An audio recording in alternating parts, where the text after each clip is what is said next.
Hey, the word on the street is you're looking for the world's tastiest tomato. Me too! Hi, I'm Heather Tebow at Adventures in Gardening, but I also own a little business where I grow and sell open pollinated and heirloom tomato plants to my community here in Connecticut Zone 6. Now, over the years, I have branched out into other types of plants as well, but my passion is in tomato plants. Now, in any given garden year, I will have between 30 and 40 different kinds of tomatoes here in my garden. Anything from a micro tomato all the way up to a huge beefsteak style tomato. All in the name of research, on a quest, right? We're looking for the tastiest tomato that's out there. Now, over the years, I have weeded some out and incorporated others into my collection. And that's half the fun of it, right? So I figured today, why don't you go ahead and pour yourself a cup of coffee and we're gonna sit down and talk tomatoes.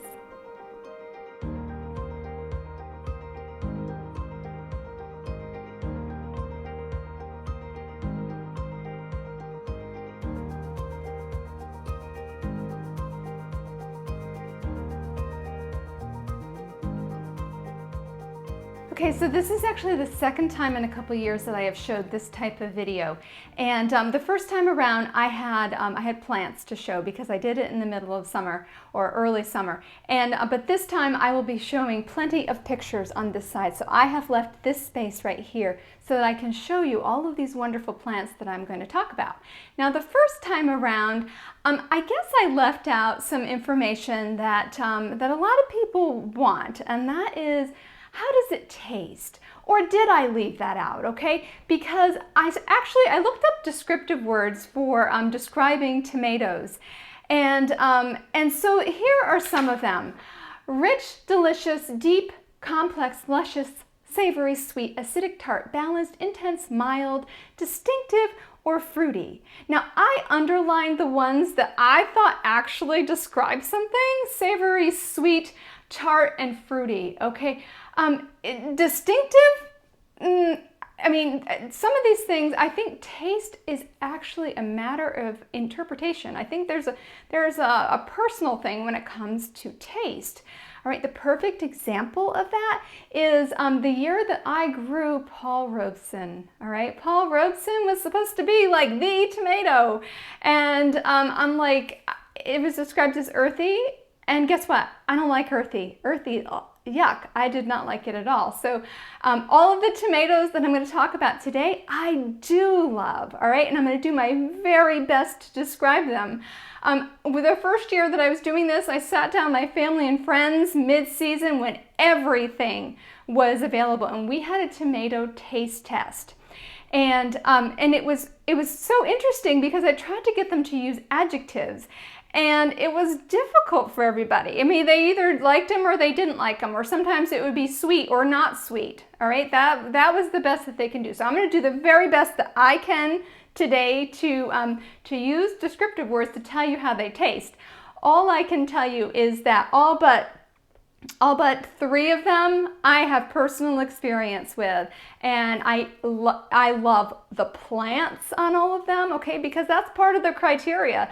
I want good, healthy, strong plants, but I also want great tasting tomato and taste, and they're varied, okay, they're all over the place. So hopefully there will be something for everybody in this. So I love talking to people. I love talking plants with people, and I especially love talking tomatoes with people. So people will visit here the entire month of May, and they'll get out of their car, and it's almost like I'm interviewing them, okay? And I'm a people reader too. I'm gonna read what you're thinking. And some people, when I start saying, so what do you want to do with your tomatoes? Or what are you gonna do with your tomatoes? And they give me that look, and that's when I know you're my jet star person, okay? And I have a tomato for you. And then there are people who actually will say, I want a snacking tomato, or I want a slicing tomato. And then I'm able to help them, you know, find the right tomato plant. So, because we all only have so much room in our gardens, right? So you want one and we all have only so many seasons too. So you want a good tomato that's a good fit for you. Another thing that I have learned is that so many people want to grow their plants in containers. So And you can grow anything in a container. Yes, you can, but some of them are a lot more work, okay? And that's, I mean, why wouldn't you want to grow one specifically suited for containers? That's completely up to you, not trying to start a fight here, but you know, growing an indeterminate in a container, you got to do there's a lot more work. But I have some fantastic container plants that I'm growing this year, and we're actually going to start with that category, okay? So the first one on my list is called Orange Hat. Now, I adore Orange Hat. It is a micro tomato plant. It only gets about 9 inches tall. It will be the very first tomato in your garden, okay? That's one reason right there to grow it, because we're all in a hurry. We want them as soon as possible. Does great in containers with ornamentals. It will grow over the side, and it kind of grows this way, all right? And you'll have tomatoes the entire season long. It is more on the tart-ish side, but I wouldn't say sour, okay? And it's a great little tomato that you'll have the entire season. So next up is Red Robin, and it gets between 12 and 24 inches tall, and you'll have tomatoes the entire season. I like to plant it with the Orange Hat, okay, because they make great companions together. You got your red and you got your yellow. It is not tart. It's probably, I would say maybe it's a balanced tasting tomato, and you'll have them in the entire season. I love Principe Borghese, okay? Principe Borghese is semi-determinate, okay? You're gonna get one big-ish crop, and then you're still gonna get tomatoes here and there and here and there. Now, a lot of people will use them as snacking tomatoes. They are elongated with a little point on the end of them, dark red fruit. I like them for cooking. Now, would I call them meal-y? Maybe the texture is best suited for cooking. That's my personal opinion. And if you're not buying tomatoes, if you have room and you're not buying tomatoes for cooking, for grilling, that hold together really well, you're missing out on something in the summertime. Principe Borghese is definitely a winner, and I will always have it in my garden. So next up, and I have a special place in my heart for Silver Fir Tree, okay? So Silver Fir Tree was one of my very first heirloom tomato plants that I tried, and it gets to about 4 feet tall, and it has beautiful foliage, so it's very attractive. And it gets medium-sized fruit. You can use them for slicing. It is probably, I would say, a balanced, you know, like true tomato flavor to it. And it's just, you'll have tomatoes most of the season on Silver Fir Tree. Okay, Early Wonder. Unbelievable how this tomato plant produces, and it gets huge beefsteak style tomatoes. All right, it gets to about 4 feet tall, maybe no, I think about 4 feet tall. And so you can grow it in a container, or you can grow it in the ground. Now, all of these container ones you absolutely can grow in the ground as well, okay? But I am just in awe of this tomato, and it is my top seller because it has the name Early in it, okay? People like the early tomatoes. But you do, I mean, how early is it? You have to wait a little bit for Early Wonder, but it is worth the wait. It's a great tomato. Beefsteak style, very smooth, very, I guess balanced is the word for it. On the sweet-ish side, but not sweet.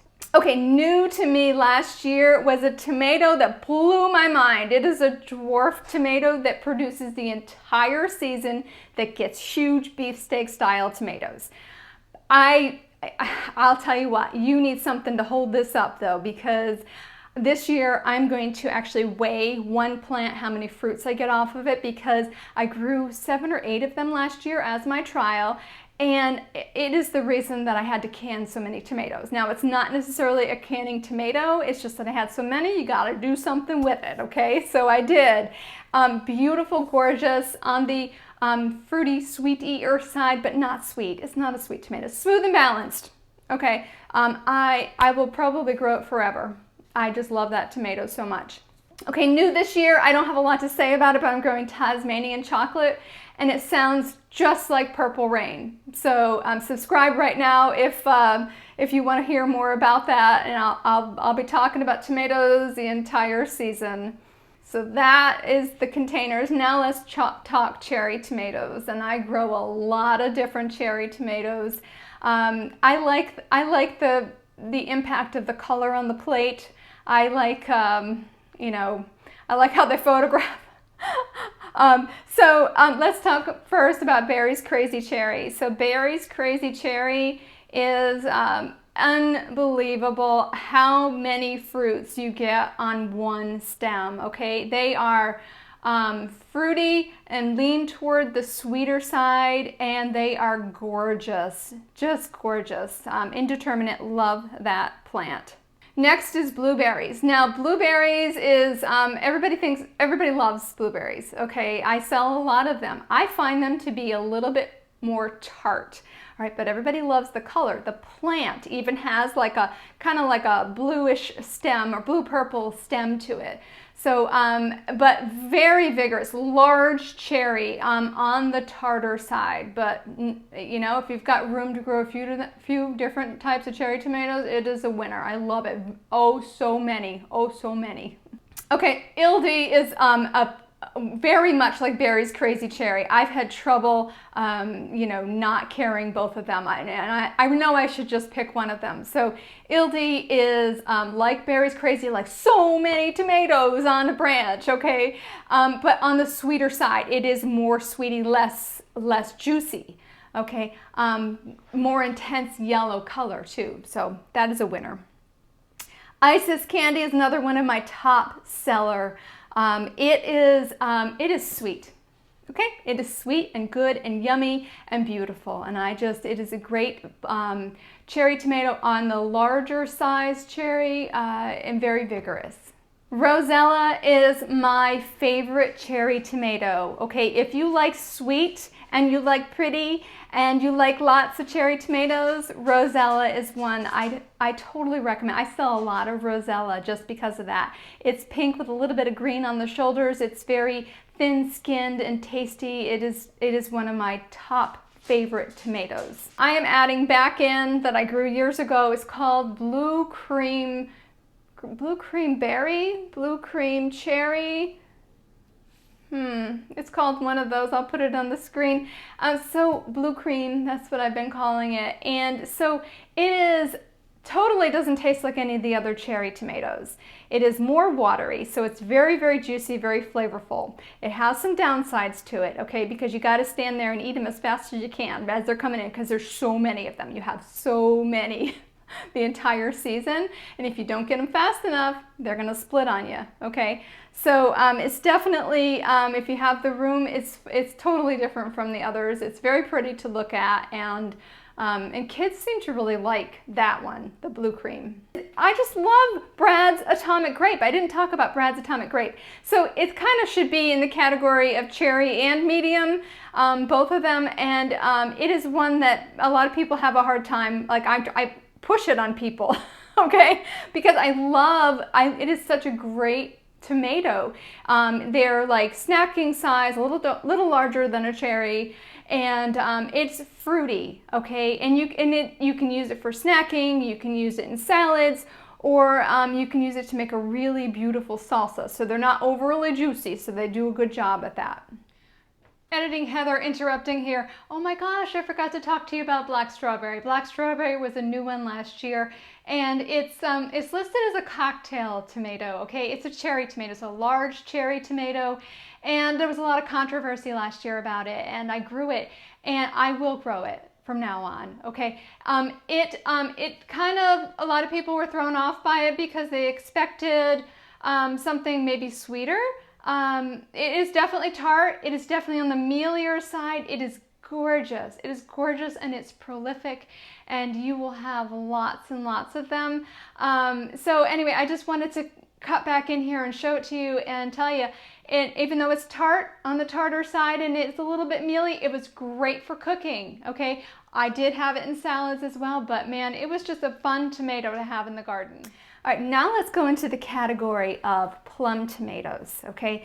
Plum tomatoes are, A category that I do not sell a lot of, because there's not a lot of people out there who are, where are you all? Who's canning their tomatoes? I don't know. But so I grow them for myself, and I'll grow a few more for people, but it is not a top seller for me. My all-time favorite plum tomato is Black Icicle. I love it because it's thin-skinned. You can slice it and it's not over watery, okay? It's got very few seeds in it. It is on the sweeter side. I love Black Icicle. It is gorgeous. It is just a gorgeous tomato. Very, very, very vigorous. Last year I grew them with my cherry tomatoes up and over the cattle panel, and it was so happy, okay? Love that. What else did I not say about it? Well, you can can it whole, you can can it as sauce, but also for fresh eating, it is just delicious. Okay, also Orange Icicle is one that I just adore, and it grows just like Black Icicle, except it is fruitier tasting. It is more dry. More dry? No, I shouldn't say that. It is less juicy, but still, okay. See, I fail as describing. It's so yummy. You gotta try it. Okay, so Alaskan Fancy, even though it does not have a plum shape to it, it is a plum style tomato. It is great for cooking. It is great for sauce. It is great for whole canning. It is actually, it should be on the container list. I totally forgot about it. But I grow them in the ground as well, but you can grow them in a container, and they're healthy, they're vigorous, they're very uniform in shape. Okay, you can do a second crop of Alaskan Fancy, you know, started on like Memorial Weekend, and so that way you're kind of, you know, doing that succession planting, so you have tomatoes all the time.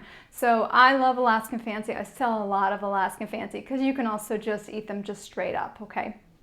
All right, so let's talk about medium tomatoes, all right? First I'm gonna talk about ones that I do every year, and then I'm gonna tell you about one that I was like, wow, I just couldn't even believe last year. So Cherokee Purple. Cherokee Purple is a medium tomato that is on the fruitier side. It's gorgeous, it's dark purple, it's very vigorous, okay? You have lots of tomatoes the entire season. You can slice them, you can make sauce with them, whatever you want to do.